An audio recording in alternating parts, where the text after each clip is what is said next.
Halo, selamat pagi. Bertemu lagi dengan saya Dica Febrianti di Orto Podcast.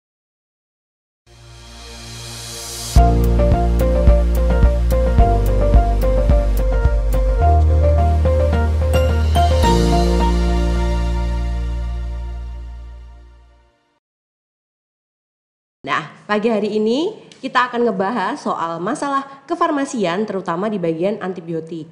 Tapi teman-teman, Dica di sini nggak sendirian. Dica ditemenin sama Kak Oki dari bidang kefarmasian langsung. Halo Kak Oki. Hai. Gimana nih Kak kabarnya pagi ini? Alhamdulillah luar biasa. Oke, alhamdulillah ya. Iya. Mungkin sebelum kita ngebahas lebih jauh nih soal antibiotik dan juga bidang kefarmasian yang lain, mungkin Kak Oki bisa mengenalkan diri dulu ke teman-teman supaya teman-teman jadi tahu nih siapa sih pembicara hebat kita pagi ini buat ngebahas soal kefarmasian. Oke, baik. Perkenalkan, nama saya Oki Puspitasari Sugiarto. Di sini saya akan membicarakan terkait dengan antibiotik, dan untuk saat ini saya bertugas di instalasi farmasi di bagian farmasi rawat jalan. Oke, hebat sekali ya Kak Oki ya. Kalau boleh tahu masih muda sekali, umur berapa nih Kak? Kok ngomongin umur? Enggak apa-apa dong. Aduh, saya jadi insecure sama mahasiswa. Gitu. Iya. Oke. Nah, kita mulai langsung aja ya Kak ya. Iya, Nah, oke. pertama nih, saya tuh penasaran sih, sebenarnya tuh apa sih antibiotik itu Kak? Karena kan masyarakat umum tuh nggak tahu ya, yang disebut sebagai antibiotik untuk pengobatan yang benar itu seperti apa? Mungkin Kak Oki bisa menjelaskan. Oke, baik. Di sini saya akan mencoba menjelaskan kalau antibiotik di mata masyarakat itu kan biasanya itu kan disebutnya itu kan obat dewa gitu ya, obat penyembuh segala penyakit. Jadi sakit pikiran aja pokoknya antibiotik sembuh gitu ya. Padahal antibiotik sendiri itu digunakan untuk pengobatan infeksi. Beberapa juga antibiotik itu digunakan untuk mencegah infeksi di beberapa antibiotik saja. Kan ada tuh antibiotik yang untuk pengobatan, ada yang antibiotik untuk mencegah dulu. Nah, sebelum misalnya pasien yang masuk di rumah sakit, nanti kalau sebelum mendapatkan infeksi, apalagi di rumah sakit itu infeksinya kan banyak ya. Nah, itu bisa dicegah dulu menggunakan antibiotik. Nah, terus kemudian antibiotik sendiri itu sebenarnya kalau untuk virus, apalagi kalau di masyarakat itu kan banyaknya itu kan kalau flu, batuk nggak sembuh-sembuh, terus baru 3 hari aja udah dianggapnya itu lama banget seperti itu ya. Nah itu aku kalau belum butuh antibiotik itu belum sembuh kayak gitu. Nah padahal itu kan mindsetnya masing-masing ya itu ya. Nah terus kemudian apalagi penanaman diri atau misalnya mindset yang bahasa psikologinya itu Pemikirannya gitu ya, kayak pemikirannya tuh stuck di situ aja gitu. Pemikirannya tuh kalau belum minum antibiotik belum sembuh. Kenapa tidak dibalik? Kalau saya tidak mau minum antibiotik dan obat ini cukup untuk menyembuhkan saya, itu kan berarti kan bisa untuk sembuh gitu. Oh gitu. Iya. Oke. Nah, dari pembahasan kita tadi saya nyuplik satu nih Kak yang bener-bener menurut saya tuh ini penting nih. Tadi kan Kakak menyebutkan ya, kalau misalnya antibiotik itu untuk bakteri kan. Dia nggak bisa untuk virus. Nah, pada dasarnya kan banyak orang tuh mikirnya virus sama bakteri itu sama aja gitu. Mereka nggak punya spesifikasi yang beda gitu. Nah, kalau dari situ apa aja tuh Kak yang penyakit-penyakit yang sekiranya nggak bisa disembuhin pakai antibiotik gitu. Mungkin bisa bantu Kakak bisa ngejelasin secara gamblang ke masyarakat. Oh baik, terima kasih. Jadi terkait dengan antibiotik itu kan memang ditegaskan itu untuk pengobatan bakteri. Nah kalau untuk pengobatan virus seperti flu itu kan dikarenakan karena virus. Nah kemudian itu belum tentu bisa menggunakan antibiotik, belum tentu ya. Jadi memang tidak bisa karena yang bekerjanya itu kan bakteri, tetapi ini kan karena virus. Seharusnya kan yang diobatin itu virus. Nah kemudian flu, terus kemudian flu tanpa sesak itu kan bukan dikarenakan bakteri. Terus kemudian batuk, kemudian diare yang tidak berdarah. Nah biasanya kan kalau diare itu kan selalu ini aku diare nih harus ada antibiotiknya nih kan, seperti itu. Bener. Padahal diare itu kan ada obat anti diare sendiri. Terus kemudian harus diobati menggunakan terapi cairan, kemudian cacar air. Terus kemudian gondong. Gondong itu kalau zaman dulu itu kan biasanya kan terjadinya di pipi kayak gitu ya. Nah, itu kan biasanya kan demam. Nah, biasanya kalau untuk gondong, cacar air kayak gitu pokoknya kalau berhubungan dengan kulit, mau jamur, mau cacar air, mau apapun itu kan biasanya itu masyarakat itu butuh antibiotik Iya, nih. bener banget sih butuh ini. antibiotik nih. Terus kemudian luka kecil.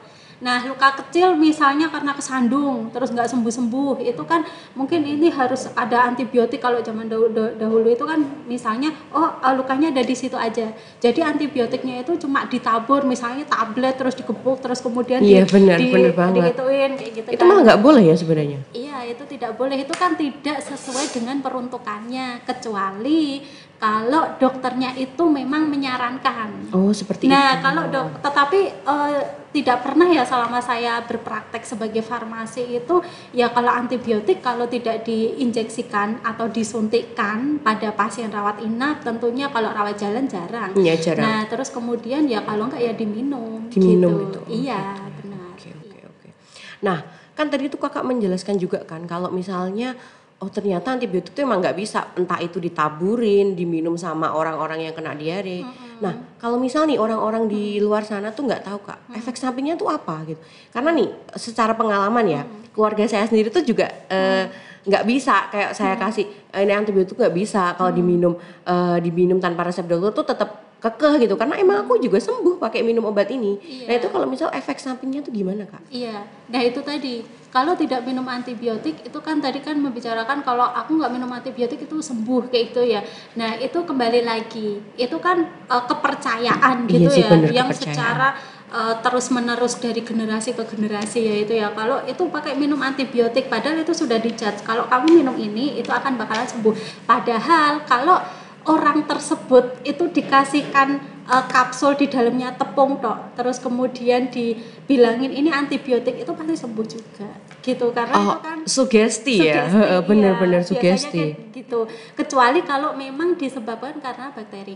Nah kalau misalnya ya kalau pasien flu misalnya terus kemudian minum antibiotik terus menerus kayak gitu, nah itu bisa jadi dia akan timbul resisten. Dimana kalau pasien tersebut atau orang tersebut minum obat terus menerus itu kan bisa resisten. Terus kemudian untuk di kemudian hari kalau pasien itu membutuhkan antibiotik, nah itu alih-alih bisa sembuh, nah pasien itu malah tidak bisa menggunakan antibiotik tertentu atau hampir semuanya itu tidak bisa. Belum lagi faktor yang lainnya, misalnya pasien tersebut alergi udah dieksklud lagi atau sudah tidak bisa menggunakan antibiotik X lagi, terus karena ini resisten jadi itu sudah tidak bisa lagi. Jadi itu memang merugikan dirinya Malah makin sendiri. susah ya untuk makin mendapatkan pertolongan pertama kalau misal dia benar-benar butuh antibiotik ya. Nah, alih-alih dia tuh bisa sembuh, malah itu merugikan dia gitu. Oke, benar-benar. Nah, tadi itu kan kakak bilang juga kan resisten, soal resisten.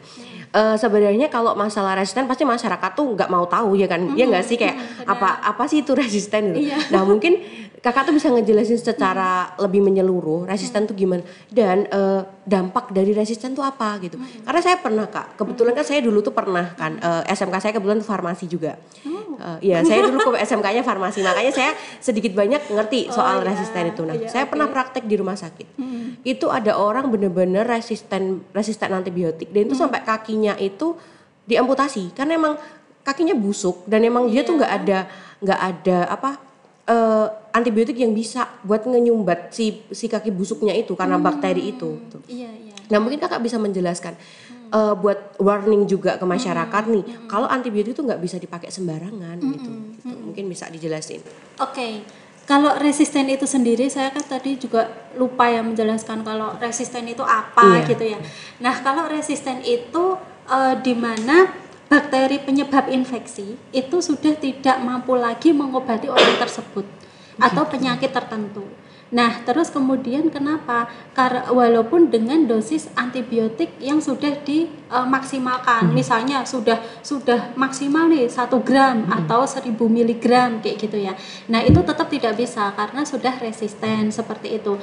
Nah, terus kemudian yang seperti dijelaskan kalau pada saat dulu itu di rumah sakit ada yang diamputasi karena mungkin karena infeksinya gitu. Dulu pada saat saya mengikuti seminar itu ya, jadi itu dokter yang sudah superior gitu ya, sudah spesialisnya itu sudah banyak pengalaman gitu. Itu ada seorang pasien itu dengan luka di bagian anggota tubuhnya itu dibawa kemana-mana itu nggak bisa, sudah antibiotik misalnya meropenem, terus kemudian sudah menggunakannya itu yang antibiotik yang sudah maksimal gitu ya, itu masih tetap luka. Nah, terus kemudian sama dokter tersebut itu dihentikan semua antibiotik. Karena apa? Karena bakterinya itu tuh gerombol di situ, gerombol di lukanya itu. Mungkin penanganan di dokter pada saat di rumah sakit itu penanganannya ya udah diamputasi memang karena sudah tidak bisa diselamatkan. Ya benar sih. Tetapi pada saat itu dokter tersebut dari yang pengalaman saya di seminar itu, dokter tersebut menghentikan saja. Terus akhirnya luka tersebut kering sendiri. Gitu. Itu bisa terjadi proses seperti itu tuh emang udah ada sebelumnya case kayak gitu, atau emang mungkin ini kita bisa nyoba nih jadiin sebagai case baru supaya ini bisa jadi percontohan ke depannya gitu. Nah, itu pada saat itu memang tidak dijelaskan apakah itu case baru ataukah ini percobaan atau ini uji coba kayak gitu ya. Itu memang tidak dijelaskan seperti itu. Nah, jadi memang pada saat itu dihentikan aja semua antibiotik, akhirnya itu bisa sembuh. Nah, terus kemudian kenapa sih bisa menjadi resisten di bakteri? Nah, itu tuh pemicunya itu apa seperti itu ya. Nah, pemicunya itu digunakannya itu antibiotiknya itu antibiotik yang salah. Dalam artian kebanyakan masyarakat itu kalau menggunakan antibiotik itu kan sak geleme dhewe semaunya dia sendiri. Amoksisilin pasti yang dipakai ya kan, Mbak? Iya, selain itu juga penggunaannya itu misalnya pada hewan ternak. Nah, itu kan banyak ya digunakan. Iya, banyak juga.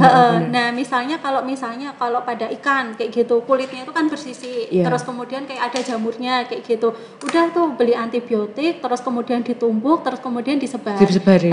Itu juga sebagai pemicu resisten. Terus terus kemudian hewan ternak kok dia itu kayak flu gitu ya. Kadang kan kalau yang mengerti tentang hewan ternak itu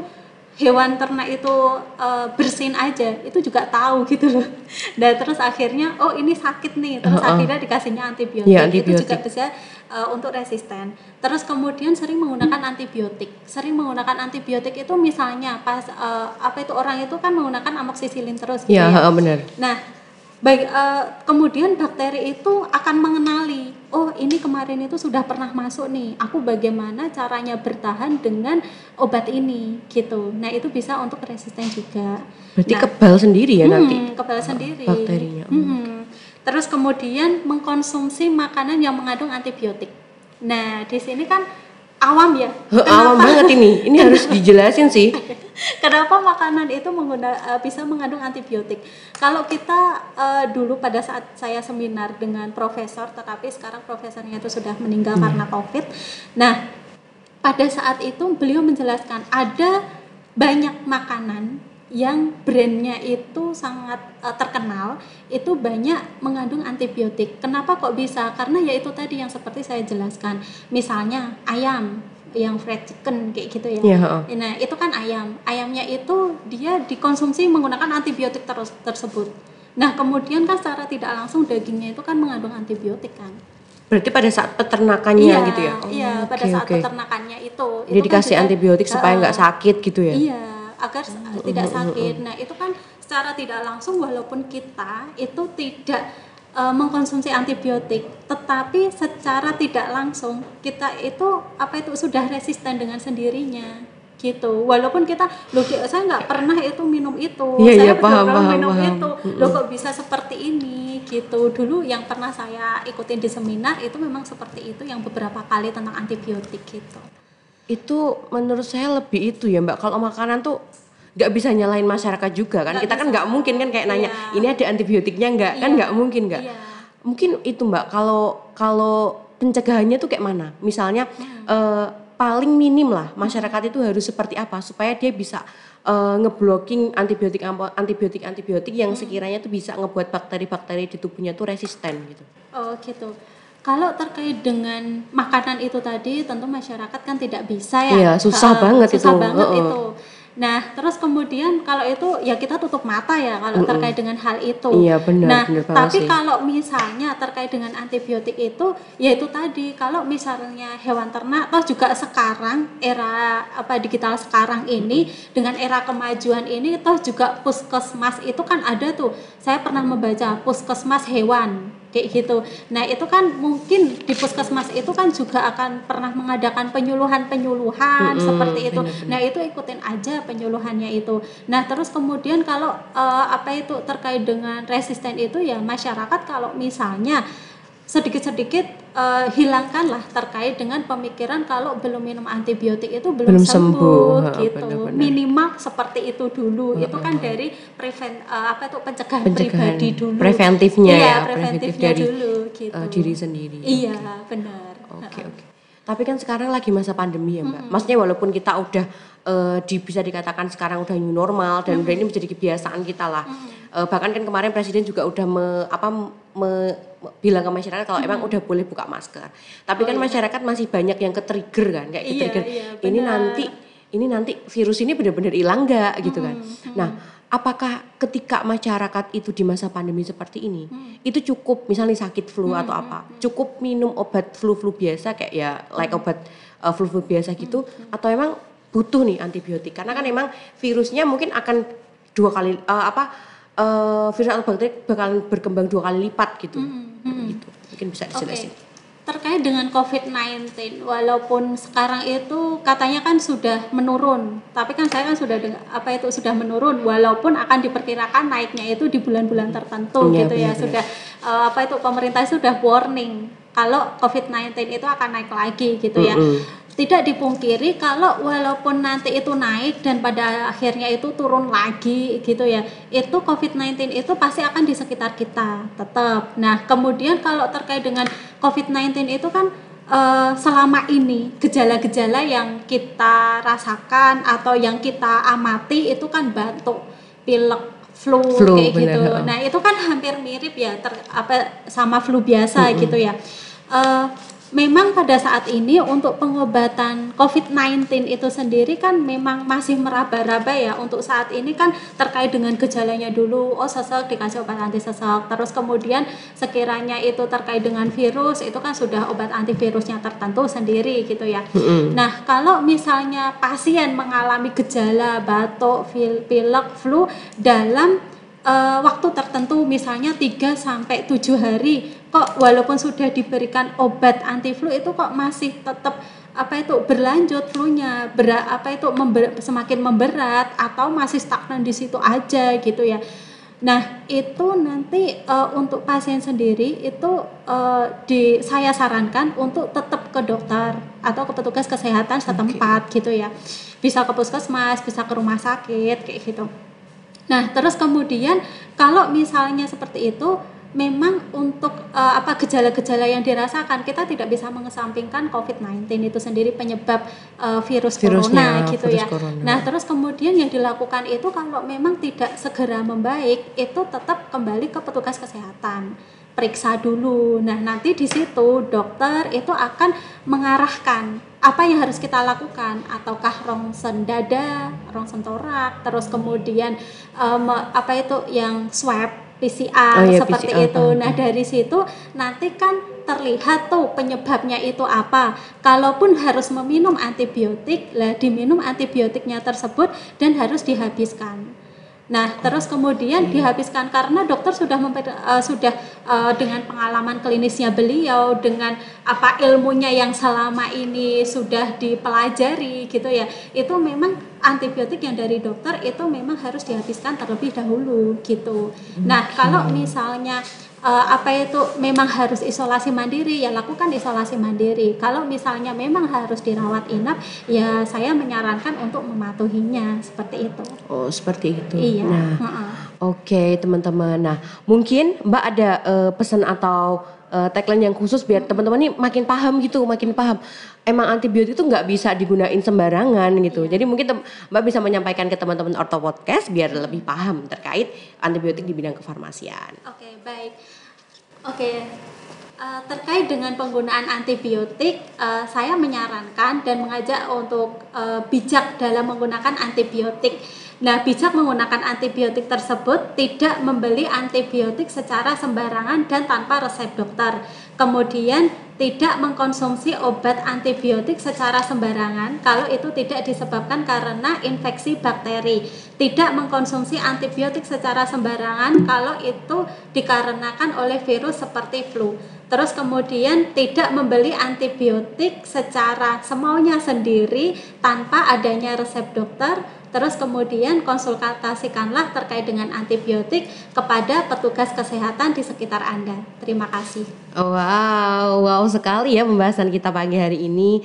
Nah, mungkin teman-teman udah mengetahui ya gimana antibiotik itu yang benar gimana, cara pemakaiannya yang benar gimana, dan nanti mungkin teman-teman bisa nih belajar lebih lanjut atau mungkin bisa tanya-tanya di komentar ya nanti bisa kami bahas sama bidangnya langsung. Oke, saya ucapkan terima kasih kepada Kak Oki yang sudah menyempatkan waktunya untuk berbagi sharing sama teman-teman.